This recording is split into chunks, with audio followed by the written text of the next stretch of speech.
اسکائلس کو یونانی پیغمبرانہ صفات کا عالم نگار مانتے تھے۔ ان کا ایمان تھا کہ اسکائلس پر ڈرامے کے موضوعات اور پلاٹ وحی کی صورت میں اترتے ہیں۔ وہ اس کو گاڈ انٹاکسیکیٹڈ مین کے الفاظ سے یاد کرتے تھے۔ اسکائلس کے بارے میں یہ بات پورے یونان میں مشہور تھی کہ ڈرامے کی طرف اسے ڈایونیسس کھینچ کر لایا تھا۔ قصہ یوں ہے کہ وہ نوجوانی میں ایک انگور کے باغ میں ملازم تھا۔ ایک رات ڈایونیسس اس کے خواب میں آیا اور حکم دیا کہ اسکائلس ڈرامہ لکھے۔ چنانچہ اس نے دوسری صبح اٹھ کر ڈرامہ لکھنا شروع کیا اور پھر اس نے مسلسل ڈرامے لکھنے شروع کر دیے۔ اسکائلس نے جب ڈرامہ نویسی کا آغاز کیا تو اس کے سامنے دو چیزیں تھیں: مذہبی رسومات اور تھیٹر میں گانے والوں کا گروہ اور ڈرامہ۔ اسکائلس بہترین ڈانس ماسٹر اور کورس ڈائریکٹر تھا، چنانچہ اس کے ڈراموں میں طویل طور کورس پائے جاتے ہیں، لیکن اس کے ساتھ ساتھ اس نے ڈرامے کی طرف بھی توجہ دی، ڈراموں میں عمل اور ایکشن کو بڑھایا، اور اس کے لیے اس نے ٹریجڈی میں ایک ایکٹر کا اضافہ کیا۔ تھیسپس کے زمانے میں ایک ایکٹر ہوتا تھا جسے، لیکن اسکائلس نے تعداد 2 کر دی، بعد میں سوفوکلیز نے 3 کر دی تھی۔ ایتھنز کا یہ علمی نگار 525 قبل مسیح کے قریب ایریسس میں پیدا ہوا۔ 490 قبل مسیح میں ایرانیوں سے ہونے والی جنگ میں حصہ لیا۔ ڈایونیسس کی ہدایت کے مطابق اس نے 25 سال کی عمر میں ڈرامہ نویسی کا آغاز کیا اور تقریباً 90 کے قریب ڈرامے لکھے، جن میں سے صرف 7 ڈرامے باقی بچ سکے ہیں۔ 484 قبل مسیح تک اسے ڈراموں کے مقابلے میں کوئی انعام نہ مل سکا۔ 472 میں اسے پہلا انعام ملا۔ اس ڈرامے کا نام پیریسانس۔ اس ڈرامے کی شہرت چاروں طرف پھیل گئی۔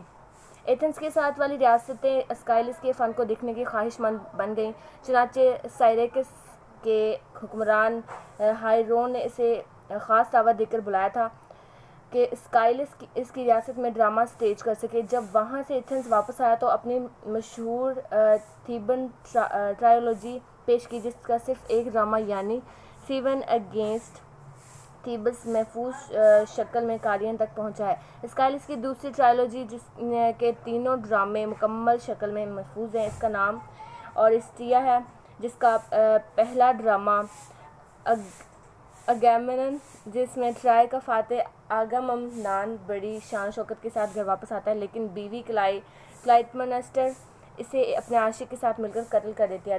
دوسرا ڈرامہ کوئفروئے، جس میں کلائٹمنسٹر اس کا بیٹا اور سٹیز قتل کر دیتا ہے، اور پھر اپنے گناہ کی تلافی کے لیے جو اس نے دیوتا اپالو کے کہنے پر کیا تھا، ڈیلفی جاتا ہے، اس پر مقدمہ چلاتا ہے، لیکن دیوتا کی بروقت مدد کے باعث وہ سزا سے بچ جاتا ہے۔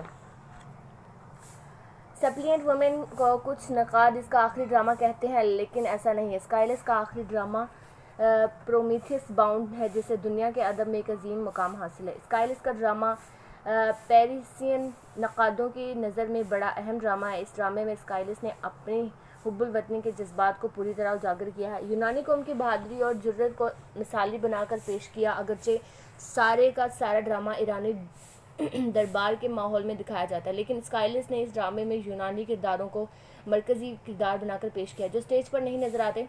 ایرانیوں کی زبانی یونانیوں کا ذکر کر کے یونانی قوم کی بہادری، اصول پرستی، قانون سے محبت کے جذبے کو سراہا ہے۔ پرسیئنس کا شمار اسکائلس کے جنگی ڈراموں میں ہوتا ہے۔ اس ڈرامے میں ایران کے بادشاہ زرگس کے یونان پر حملے سے پیدا ہونے والے واقعات کی تفصیل بیان کی گئی ہے۔ اس ڈرامے میں 2400 سال پہلے کی سمندری جنگ کا نقشہ اس چشمدید گواہ یعنی اسکائلس کی زبانی کھینچا گیا ہے، جو اس جنگ میں ایک سپاہی کی حیثیت سے لڑا تھا۔ اسکائلس نے روایتی یونانی ادب میں ہر شے کو تفصیلاً بیان کیا ہے۔ جنگ سے ایک رات پہلے کی تفصیل، طلوع صبح کا منظر، دن بھر کا کشت و خون، ساحل سمندر پر گہما گہمی، یہ سارا کچھ ایک نہ بھولنے والے شخص کی یادداشت کا کمال نظر آتا ہے۔ اس ڈرامے میں یونانیوں کے ہاتھوں ایرانیوں کی شکست کی روداد بیان کی گئی ہے۔ اس ڈرامے میں کوئی ایکشن نہیں، کوئی تصادم نہیں، صرف کرداروں کی زبانی پورے جنگ کا نقشہ کھینچا ہے۔ اس ڈرامے کو سب سے بڑی خصوصیت یہ ہے کہ اس میں کسی یونانی کو کردار بنا کر پیش نہیں کیا گیا، بلکہ یونانیوں کی عظمت ایرانیوں کے مکالموں کے ذریعے بیان کی گئی، اور یونانیوں کی جرأت، بہادری اور قانون کے ساتھ ان کی محبت کو لفظی اور شعری زبان میں بیان کیا گیا ہے۔ پرسیئنس ڈرامہ کئی لحاظ سے یونانی ڈراموں میں اہمیت کا حامل ہے۔ پہلی خصوصیت تو یہی ہے جس کا میں نے اوپر ذکر کیا ہے کہ اس میں یونانی نظر نہیں آتے، لیکن ان کے ذکر سے سارے ڈراموں میں یونانیوں کی بہادری اور فلسفے کی فضا طاری رہتی ہے۔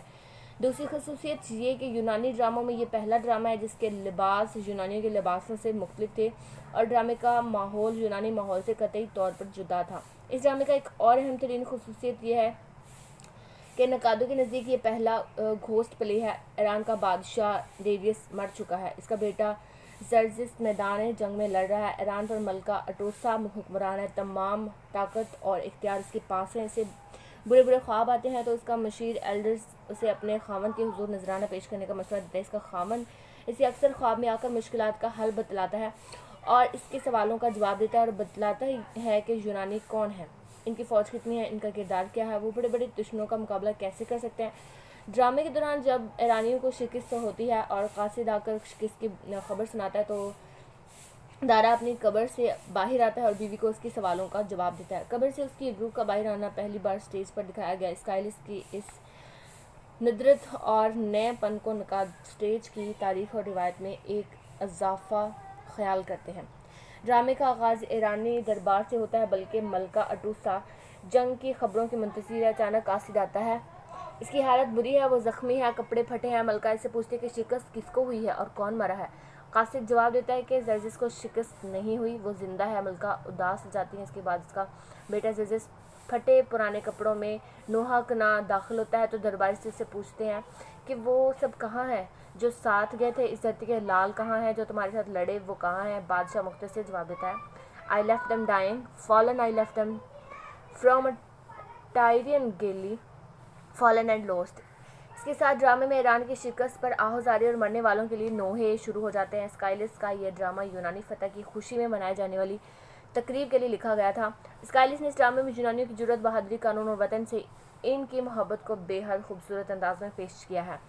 اس نے یونانیوں کے کردار اور نفسیات کو ایرانی کرداروں کے حوالے سے پھر بھرپور انداز میں پیش کیا۔ یونانی آزاد ہیں لیکن ہر چیز میں نہیں، وہ قانون کو اپنا حاکم تصور کرتے ہیں، اس کا حکم مانتے ہیں، میدان جنگ میں فتح حاصل کرتے ہیں یا مر جاتے ہیں۔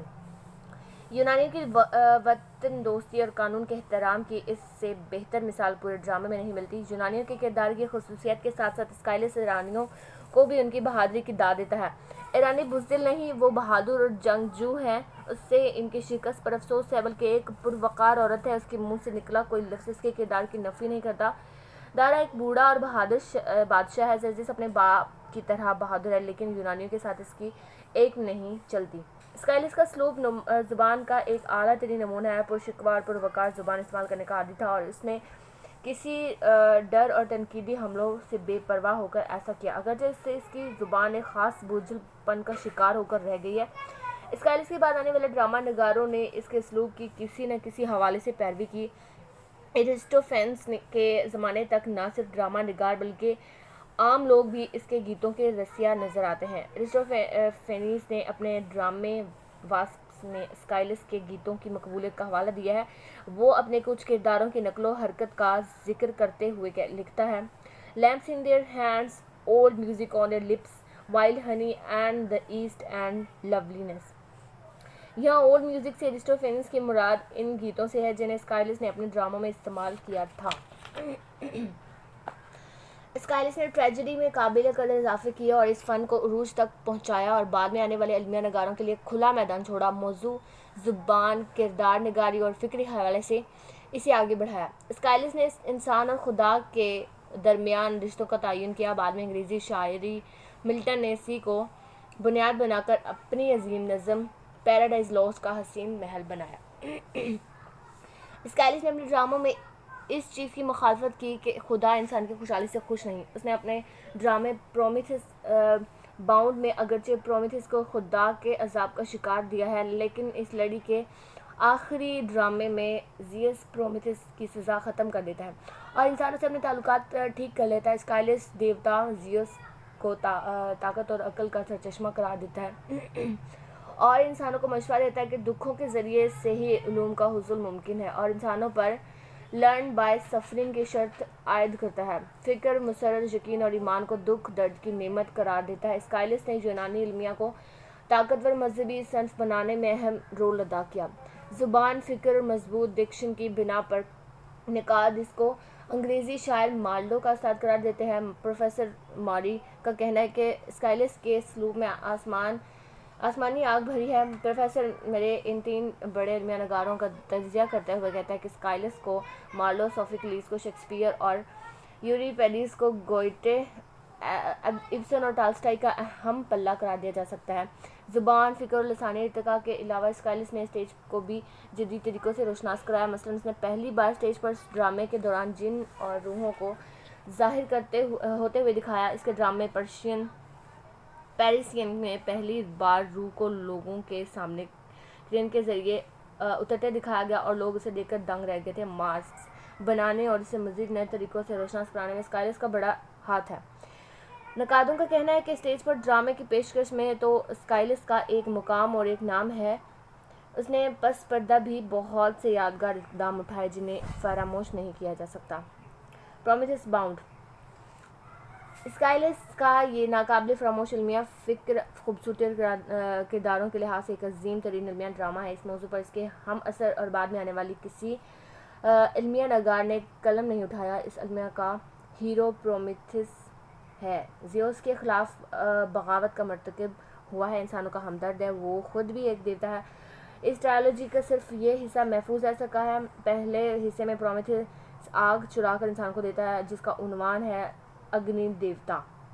پرومیتھس باؤنڈ، فائر گیور، زیوس پرومیتھس کو اس جرم میں سزا دیتا ہے اور اس کا کیشیا کی چوٹی پر باندھ کر اس پر بھوکا عقاب چھوڑ دیتا ہے۔ تیسرے حصے پرومیتھس ان باؤنڈ میں دکھایا گیا ہے کہ کس طرح زیوس کے فانی بیٹے ہرکولس نے وحشی عقاب کو ختم کیا اور زیوس کے مشورے سے پرومیتھس کو اس عذاب سے رہائی دلائی۔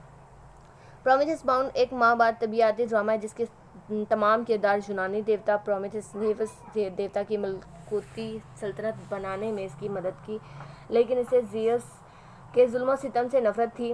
وہ انسانوں کے ساتھ بے رحمی کا سلوک کرتا تھا، انسانوں کی نسل کو ختم کر کے کرۂ ارض پر کوئی اور نسل بسانا چاہتا تھا۔ چنانچہ پرومیتھس زیوس سے بغاوت کر دیتا ہے، آگ چرا کر انسان کو دیتا ہے، انہیں علم و فنون سے آشنا کرتا ہے، موت کا غم ان کے دل سے نکال کر امید کی کرن ان کے سینے میں بوتا ہے تاکہ وہ دیوتا کے جبر سے آزاد ہو سکیں۔ زیوس اس کی اس حرکت سے ناراض ہوتا ہے اور پرومیتھس کو کاکیشا میں جکر دیتا ہے، جہاں ایک بھوکا عقاب دن بھر اس کا جگر نوچتا رہتا ہے۔ رات کو جگر پھر اصلی حالت میں آ جاتا ہے اور صبح عقاب پھر نوچنا شروع کر دیتا ہے۔ یہ ڈرامہ کو کاکیشا سے شروع ہوتا ہے جہاں پرومیتھس کو جکڑا گیا ہے۔ طاقت، مائی اور ہیفاسٹس اسے جکڑنے کے لیے آتے ہیں، ان کے دلوں میں اس کے لیے رحم بھی ہے، لیکن وہ زیوس کے حکم کے آگے بے بس ہیں۔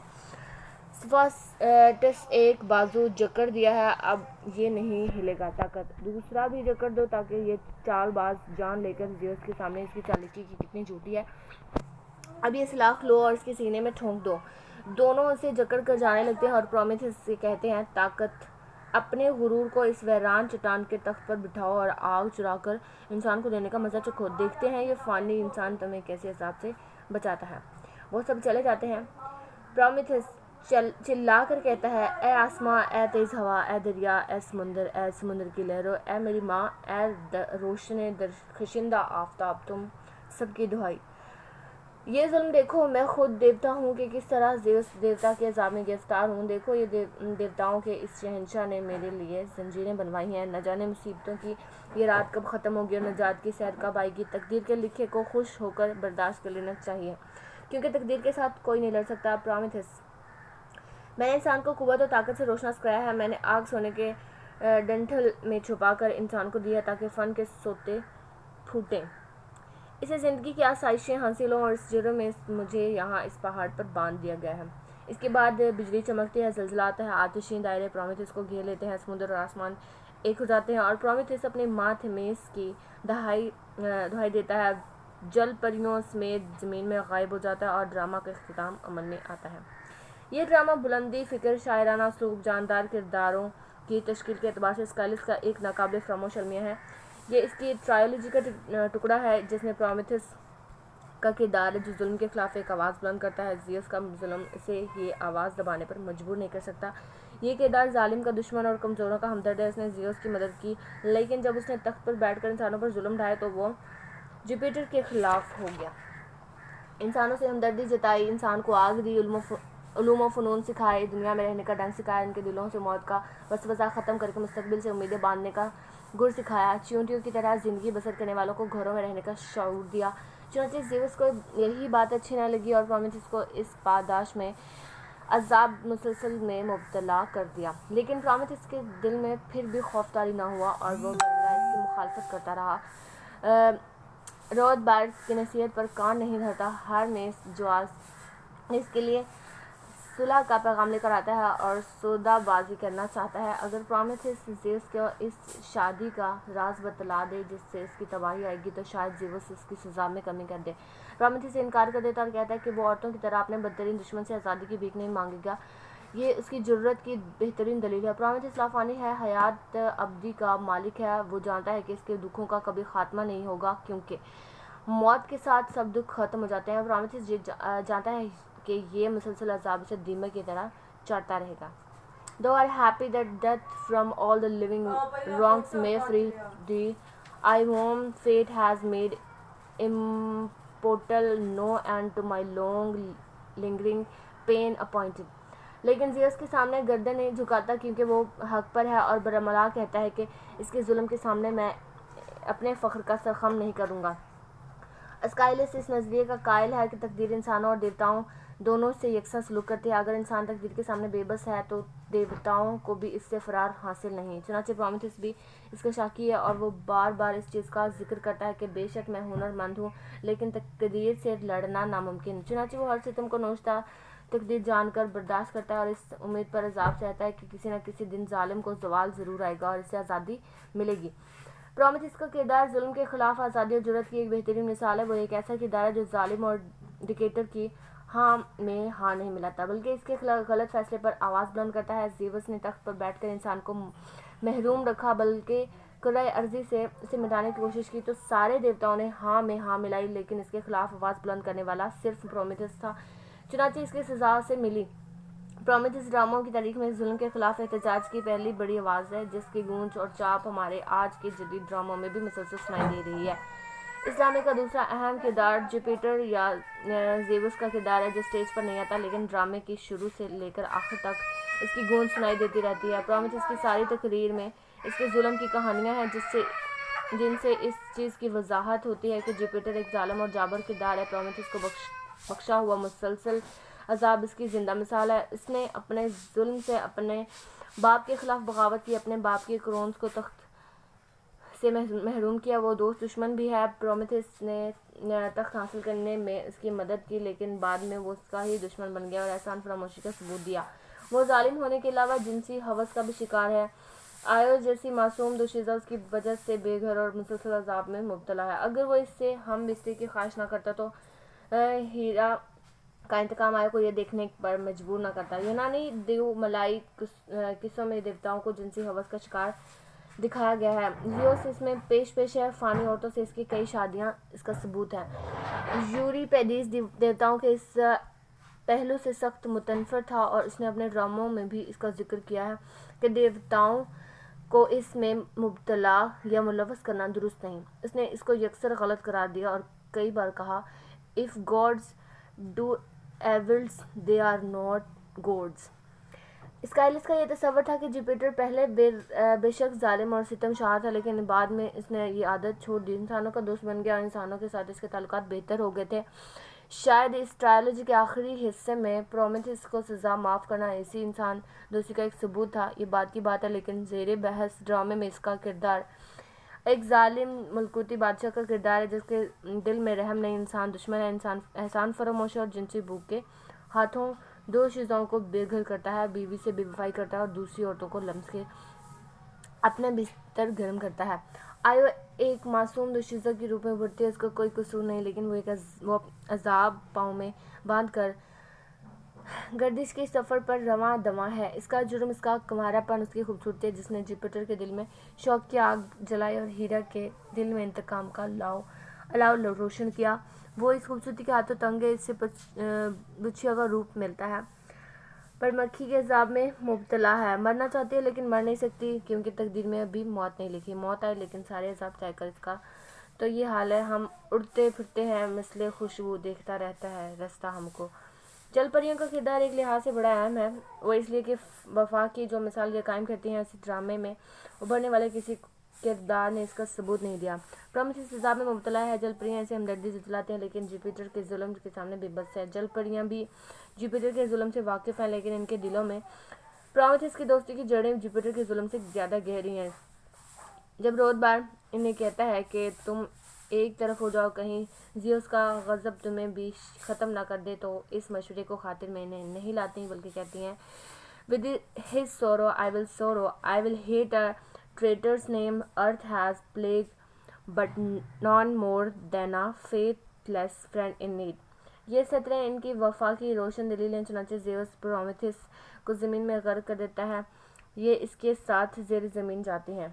دوست عام باشد کے گرد دست دوست، در پریشاں حالی و درماندگی۔